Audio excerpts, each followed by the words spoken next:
ಜನಾಬ್ ಅಬ್ದುಲ್ ಗಫೂರ್, ಜನಾಬ್ ಅಬ್ದುಲ್ ಗಫೂರ್ ಅವರೇ ಡಾಕ್ಟರ್.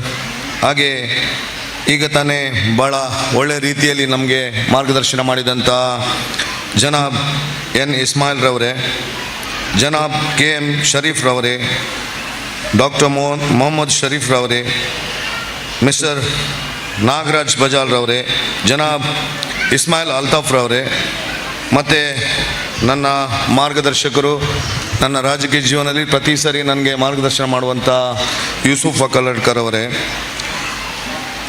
ಖುರೈಷ್ ನಸ್ರತ್ ರವರೇ, ಮತ್ತು ಆತ್ಮೀಯ ಬಂಧುಗಳೇ, ಮತ್ತು ಎಲ್ಲ ಪೇರೆಂಟ್ಸ್ ಮತ್ತು ಟೀಚರ್ಸ್ಗಳೇ, ಮತ್ತು ಮುದ್ದಿನ ಮಕ್ಕಳೇ.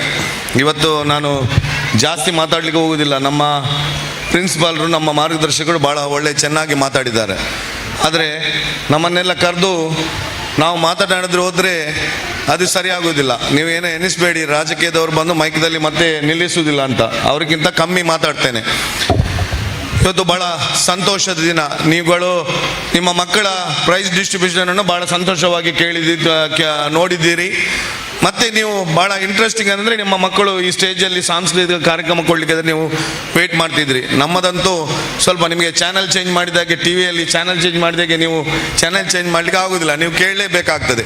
ಆದರೆ ಇವತ್ತು ನಾನು ನಮ್ಮ ಸ್ನೇಹ ಪಬ್ಲಿಕ್ ಸ್ಕೂಲ್, ನನಗಂತೂ ಆ ಭಾಗವನ್ನು ಜನಪ್ರತಿನಿಧಿಯಾಗಿ ನಾನು ಪ್ರತಿನಿಧಿಸುವಂಥ ವಾರ್ಡ್ನಲ್ಲಿ ಇಂಥ ಒಂದು ಶಾಲೆ ಇರುವುದೇ ನನಗೆ ಗೌರವ.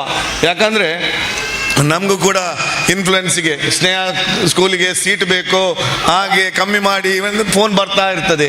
ನಾವು ಪಾಪ ಯೂಸುಫ್ ಸರ್ಗೆ ಉಪದ್ರ ಕೊಡ್ತಾ ಇರ್ತೇವೆ.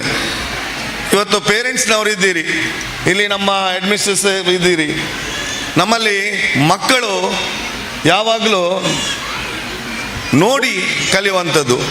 ಒಂದು ತಾಯಿ ಒಂದು ಟೀಚರ್ ಹತ್ರ ಬಂದು ಹೇಳಿದ್ರಂತೆ, ನನ್ನ ಮಗು ಎಲ್ಲಿ ಹೋದ್ರೂ ಸಹ ಮೊಬೈಲಲ್ಲಿ ಆಟ ಆಡ್ತದೆ, ನಾನು ಎಷ್ಟು ಹೇಳಿದ್ರು ಸಹ ಸರಿ ಮಾಡಲಿಕ್ಕೆ ಆಗೋದಿಲ್ಲ. ಅಂದರೆ ಮೊಬೈಲ್ ಎಂಬುದು ದೊಡ್ಡ ಒಂದು ಪಿಡುಗು, ಆದರೆ ಒಳ್ಳೆ ರೀತಿ ಅದರಲ್ಲಿ ಪಾಸಿಟಿವ್ ಉಂಟು, ನೆಗೆಟಿವ್ ಉಂಟು. ಆವಾಗ ನಮ್ಮ ಟೀಚರ್ ಭಾಳ ಬುದ್ಧಿವಂತರು. ಅವ್ರು ಕೇಳಿದಂತೆ, ಮೇಡಮ್ ನೀವು ಎಷ್ಟು ಮೊಬೈಲನ್ನು ಯೂಸ್ ಮಾಡ್ತೀರಿ ಅಂತ. ನಾನು ಹೆಚ್ಚಿಲ್ಲ, ಬೆಳಿಗ್ಗೆಯಿಂದ ರಾತ್ರಿವರೆಗೆ ಮೊಬೈಲ್ ಇರ್ತದೆ ಕೈಯಲ್ಲಿ. ಅಡುಗೆ ಮಾಡುವಾಗ ನಾನು ಸ್ವಲ್ಪ ನೋಡ್ತೇನೆ, ಮತ್ತು ಮಗುವನ್ನು ನಾನು ಓದಿಸುವಾಗ ಸಹ ಸ್ವಲ್ಪ ನೋಡ್ತೇನೆ ಅಂತ. ಆವಾಗ ಟೀಚರ್ ಹೇಳಿದ್ರಂತೆ, ಮಗು ಯಾವಾಗಲೂ ನೋಡಿ ಕಲಿಯೋದು. ಅಂದರೆ ನಾವು ಏನು ಮಾಡ್ತೇವೆ, ಪೇರೆಂಟ್ಸ್ ಟೀಚರ್ಸ್ ಏನು ಮಾಡ್ತಾರೆ ಅದನ್ನು ಬೇಗ ಕ್ರಾಸ್ ಮಾಡ್ತಾರೆ, ಅಂದರೆ ಅವ್ರು ಬೇಗ ತಗೊಳ್ತಾರೆ. ಅದರಿಂದ ನೀವು ಇದನ್ನು ಮೊಬೈಲನ್ನು ಇಟ್ಟು ಸ್ವಲ್ಪ ಓದಿ, ಆವಾಗ ಮಗು ಕೂಡ ಓದ್ತದೆ. ನಾವು ತಾಯಿಯನ್ನು ನೋಡಿ ಕಲಿಯುವಂಥದ್ದು. ಆದ್ದರಿಂದ ನಾನು ಯಾಕೆ ಹೇಳ್ತಾ ಇದ್ದೇನೆ ಅಂದರೆ, ನಮ್ಮ ಪೇರೆಂಟ್ಸ್, ಈಗ ಟೀಚರ್ಸ್, ನಮ್ಮ ಪ್ರಿನ್ಸಿಪಾಲ್ ಹೇಳಿದ್ರು, ಟೀಚರ್ನವರು ದೇವರ ಹಾಗೆ, ತಾಯಿ ದೇವರ ಹಾಗೆ, ತಂದೆ ದೇವರ ಹಾಗೆ ಅಂತ. ಅದು ನಮ್ಮ ಸಂಸ್ಕೃತಿ ಅಂತ.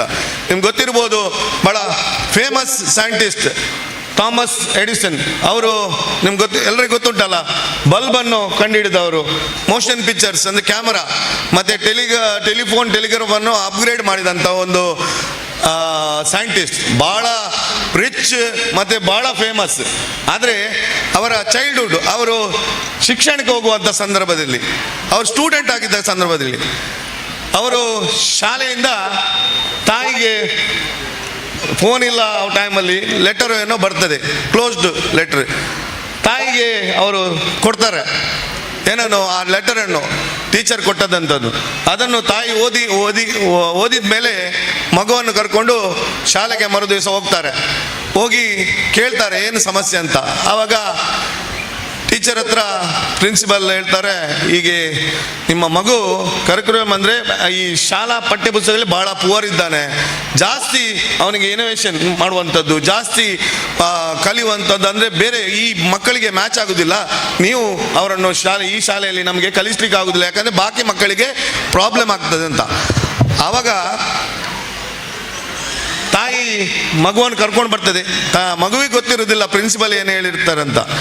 ಮಗು ಕೇಳ್ತದೆ, ಏನಮ್ಮ ಅಂತ. ಇಲ್ಲ ಮಗ, ನಾಳೆಯಿಂದ ನೀನು ಆ ಶಾಲೆಗೆ ಹೋಗೋದು ಬೇಡ, ನಾಳೆಯಿಂದ ಆ ಶಾಲೆಗೆ ನೀನು ಹೋಗೋದು ಬೇಡ, ಮತ್ತೆ ಬೇರೆ ಶಾಲೆಗೆ ಕೂಡ ಹೋಗೋದು ಬೇಡ. ಯಾಕಂದರೆ ನೀನು ಅತೀ ಬುದ್ಧಿವಂತ, ನಿನಗೆ ಕಲಿಸುವಂಥ ಶಾಲೆಗಳಿಲ್ಲ, ನಾನೇ ನಿನಗೆ ಟೀಚರ್ ಆಗ್ತೇನೆ, ನಾನೇ ನಿನಗೆ ಗುರು ಆಗ್ತೇನೆ ಅಂತ ಹೇಳ್ತಾ ಮಗುವನ್ನು ಕಲಿಸಲಿಕ್ಕೆ ಶುರು ಮಾಡಿದರು. ನಿಮಗೆ ಶಾಕ್ ಆಗ್ಬೋದು, 10 ವರ್ಷದಲ್ಲಿ ಮಗು ತನ್ನ ಬೇಸ್ಮೆಂಟಲ್ಲಿ ಲ್ಯಾಬೊರೇಟರಿಯನ್ನು ಸ್ಟಾರ್ಟ್ ಮಾಡ್ತಾರೆ. ಓದಿ ಅಂದರೆ ಆ ಮಗುವಿಗೆ ಹೆಚ್ಚೆಚ್ಚು ಓದುವಂಥದ್ದು, ಇನ್ವೆಷನ್ ಮಾಡುವಂಥದ್ದು ಭಾಳ ಇಂಟ್ರೆಸ್ಟ್. ಆದ್ದರಿಂದ ಅಷ್ಟು ದೊಡ್ಡ ಸೈಂಟಿಸ್ಟ್ ಆದರು. ಸೈಂಟಿಸ್ಟ್ ಆದಮೇಲೆ ತಾಯಿ ತೀರಿ ಹೋದಾಗ ತಾಯಿಯ ಎಲ್ಲ ಪೆಟ್ಟಿಗೆಯನ್ನು ಓಪನ್ ಮಾಡಿ ಸಾಮಾನನ್ನು ನೋಡುವಾಗ ಆ ಲೆಟರ್ ಸಿಕ್ಕಿದೆ. ಯಾರಿಗೆ? ನಮ್ಮ ಥಾಮಸ್ ಎಡಿಸನ್ ರವರಿಗೆ, ಸೈಂಟಿಸ್ಟ್ಗೆ.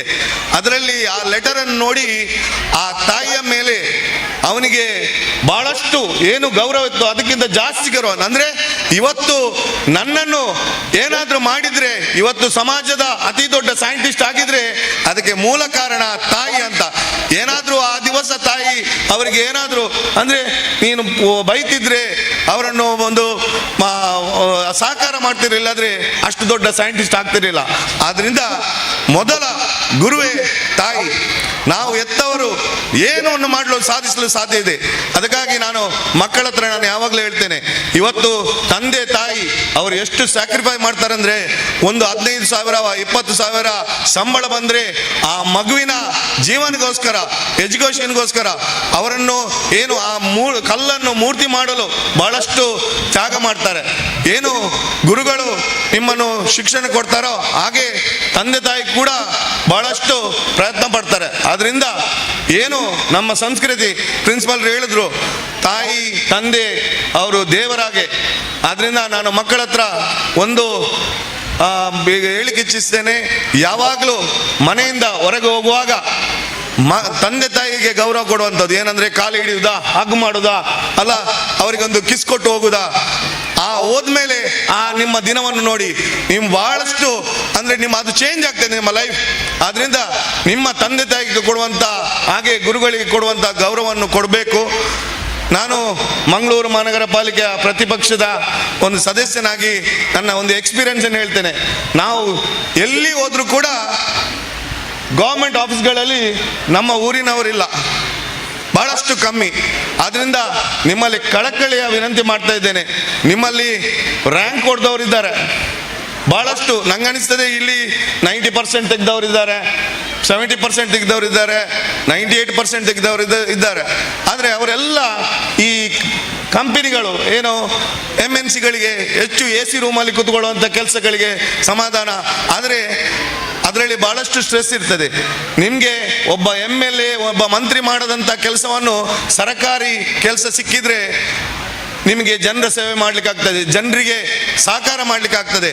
ನೀವು IAS IPS KS ಇನ್ನು ಕಾಂಪಿಟೇಟಿವ್ ಎಕ್ಸಾಮ್ಸ್ ಉಂಟು, ಇಲ್ಲ ಬ್ಯಾಂಕ್ ಎಕ್ಸಾಮ್ಸ, ಎಲ್ಲಿ ಹೋದ್ರು ಕೂಡ ನಮ್ಮವರಿದ್ದರೆ ಅಂದರೆ ನಮ್ಮ ಊರಿನವರು, ನಿಮಗೆ ಗೊತ್ತಿರ್ಬೋದು DC ಆಫೀಸಲ್ಲೋ ಕಾರ್ಪೊರೇಷನಲ್ಲೋ ಪೊಲೀಸ್ ಡಿಪಾರ್ಟ್ಮೆಂಟಲ್ಲೋ ನಮ್ಮ ಊರಿನವರಿದ್ದರೆ ಅವರು ನಮಗೆ ಆ ಬಾಂಡಿಂಗ್ ಆಗ್ತದೆ, ನಮಗೆ ಬಂದವರು ಸಹಕಾರ ಮಾಡ್ತಾರೆ, ರೆಸ್ಪೆಕ್ಟ್ ಕೊಡ್ತಾರೆ. ಆದ್ದರಿಂದ ಇಲ್ಲಿ ಮಕ್ಕಳ ಹತ್ರ ನಾನು ಕಳಕಳಿಯ ವಿನಂತಿ ಮಾಡ್ತೇನೆ, ಯಾರೆಲ್ಲ ಮಕ್ಕಳ ಪೇರೆಂಟ್ಸ್ ಇದ್ದಾರೆ ಅವರು ಸ್ವಲ್ಪ ನಮ್ಮ ಸರ್ಕಾರಿ ಕೆಲಸದ ಏನು ಜಾಬಿಗೆ ಅಪ್ಲೈ ಮಾಡುವಂಥದ್ದು. ಮತ್ತು ಇವತ್ತು ಸ್ನೇಹ ಸ್ಕೂಲ್ನವರು ನಾನು ಹೇಳ್ತಾ ಇರ್ತೇನೆ ಯಾವಾಗಲೂ, ಇವತ್ತು ಸ್ಕೂಲು ಮಿಡಲ್ ಸ್ಕೂಲ್ ಮಾಡಿದ್ದಾರೆ, ಹೈಸ್ಕೂಲು, ಇನ್ನು ನಮಗೆ ಕಾಲೇಜ್ ಆಗುವಾಗೆ PUC ಡಿಗ್ರಿ ಕಾಲೇಜ್ ಆಗುವಾಗೆ ನಮ್ಮಲ್ಲಿ ಆಗಲಿ ಅಂತ ಆಶಿಸ್ತಾ ನನ್ನ ಮಾತನ್ನು ಮುಕ್ತಾಯಗೊಳಿಸ್ತೇನೆ. ಜೈ ಕರ್ನಾಟಕ.